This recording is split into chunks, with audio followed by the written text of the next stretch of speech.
Assalamu alaikum. Peace to you all. My name is Saba Ahmed. I'm a law student at American University. I am here to ask you a simple question. I know that we portray Islam and all Muslims as bad, but there's 1.8 billion Muslim followers of Islam.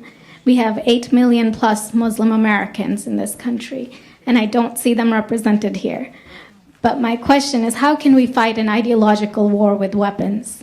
How can we ever end this war? The jihadist ideology that you talk about, it's an ideology. How can you ever win this thing if you don't address it ideologically? Great question. I am so glad you're here, and I am so glad you brought that up because it gives us an opportunity to answer. What I find so amazing is since the beginning of this panel, which we are here about Benghazi attack against our people, not one person mentioned Muslims. We are here against Islam, or we're launching war against Muslims. We are here to discuss how 4 Americans died and what our government is doing. We were not here to bash Muslims. You were the one who brought up the issue about most Muslims, not us. And since you brought it up, allow me to elaborate with my answer. There are 1.2 billion Muslims in the world today. Of course, not all of them are radicals. The majority of them are peaceful people. The radicals are estimated to be between 15 to 25%, according to all intelligence services around the world. That leaves 75% of them peaceful people. But when you look at 15 to 25% of the world Muslim population, you're looking at 180 million to 300 million people dedicated to the destruction of Western civilization. That is as big of the United States. So why should we worry about the radicals, 15 to 25%?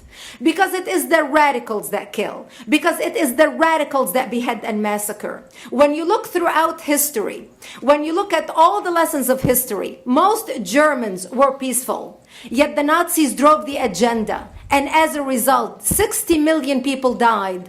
Almost 14 million in concentration camps. 6 million were Jews.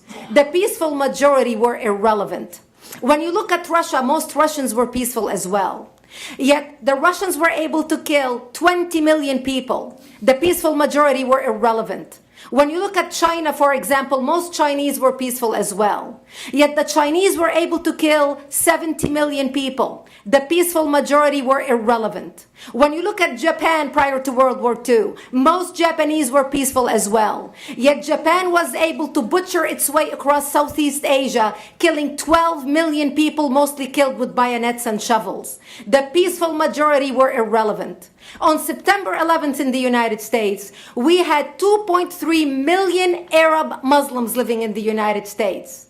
It took 19 hijackers, 19 radicals to bring America down to its knees, destroy the World Trade Center, attack the Pentagon, and kill almost 3,000 Americans that day. The peaceful majority were irrelevant. So for all our powers of reasons and us talking about moderate and peaceful Muslims, I'm glad you're here. But where are the others speaking out? And since you are the only Muslim representative,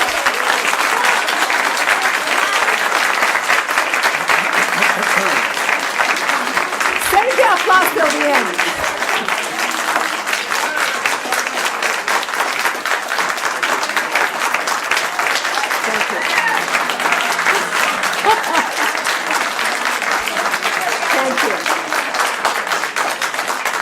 And since you're the only Muslim representative in here, you took the limelight instead of speaking about why our government, and I assume, are you an American?